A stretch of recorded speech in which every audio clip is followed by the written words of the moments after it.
Rayu, rayu, rayu. Indonesia mercusuar dunia. Assalamualaikum warahmatullahi wabarakatuh.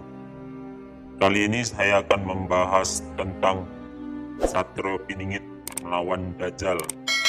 Dan saya akan uraikan siapa saja yang termasuk pengikut Dajjal.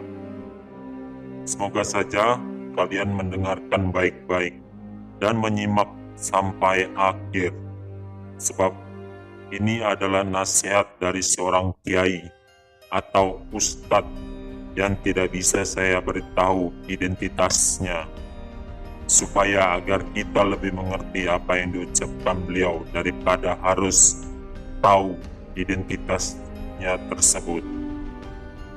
Di Al-Quran dijelaskan, jika engkau mendengar ayat-ayat Al-Quran atau nasihat-nasihat baik dalam Al-Quran, hendaklah diam dan perhatikan, supaya mendapat rahmat.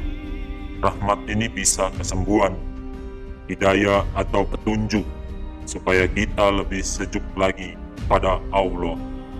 Amin. Allah pernah berfirman, dan apabila dibacakan Al-Quran, maka dengarkanlah baik-baik dan diamlah serta memperhatikan tenang, agar kamu sekalian dirahmati. Dajjal dapat masuk melalui 5 perkara. Yang pertama, syirik, menyekutukan Allah atau menuhankan sesuatu selain Allah. Misalnya, kalau ini sudah jelas.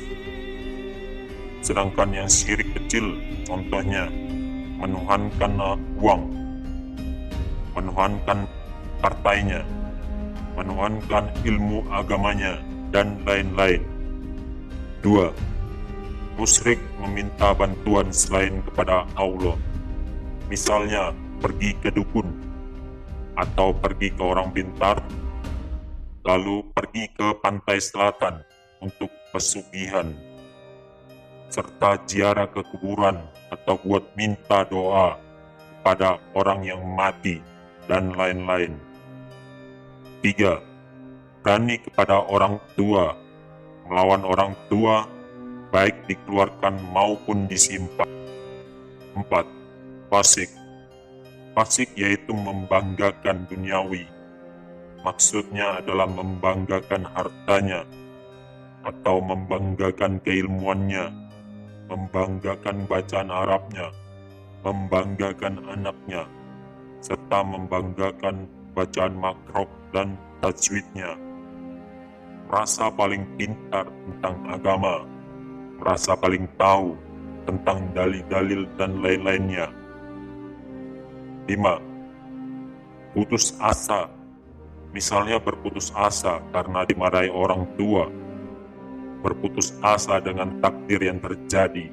Misalnya, kok begini banget sih kehidupanku, sehingga larut dalam kesedihan, dan lain-lain. Nah, kalau Ustadz udah bilang begitu, berarti beliau sudah meneliti dan sudah paham dengan apa yang diucapkan atau dinasihatkan, karena beliau bersumber dari Al-Quran dan hadis Rasul yang soleh, bukan do'if, yaitu hadis lemah yang tidak bisa dipertanggungjawabkan kebenarannya. Sekali lagi Allah pernah berfirman, hanya ucapan orang-orang mukmin yang apabila mereka diajak kepada Allah dan Rasulnya agar Rasulullah memutuskan sebuah perkara di antara mereka, lalu mereka berkata, kami mendengar dan kami taat. Dan mereka itulah orang-orang yang beruntung. Ciri-ciri yang sudah dimasuki anak buah Dajjal biasanya. 1. Bisikan bunuh diri. Bisikan bunuh diri biasanya mempunyai sifat jengkel yang dipendam sama orang tua, lalu sedih berkepanjangan yang menyebabkan putus asa setelah ditinggal meninggal salah satu orang tua, kemudian sedih berkepanjangan dan putus asa. Intinya, jengkel dipendam sedih yang berlarut-larut, merasa Allah tidak ada, kemudian muncul putus asa. 2. Bisikan bunuh seseorang. Bisikan bunuh seseorang ini biasanya mempunyai suka pemarah kepada orang tua, baik dipendam maupun dikeluarkan. Dendam kepada orang tua, makanya suruh bunuh seseorang. 3. Bisikan menyalahkan Al-Quran. Bisikan menyalahkan sholat biasanya mempunyai sifat dulu sewaktu masih remaja, yang menyalahkan ibadah orang tua, maksudnya merasa lebih suci dalam beribadah. Contohnya, sudah tua kau tidak sholat, dan lain-lainnya. Intinya merasa lebih taat, merasa ilmu agamanya tinggi atau lebih taat beribadah dari orang lain, terutama orang tua. 4. Merasa paling taat atau sombong dalam urusan ibadah. Akhirnya, masuklah ke dalam kategori anak buah Dajjal. Itulah yang termasuk dalam kategori Dajjal. Untuk pembahasannya, kita akhiri sampai di sini. Terima kasih. Rahayu, Rahayu, Rahayu. Indonesia mercusuar dunia.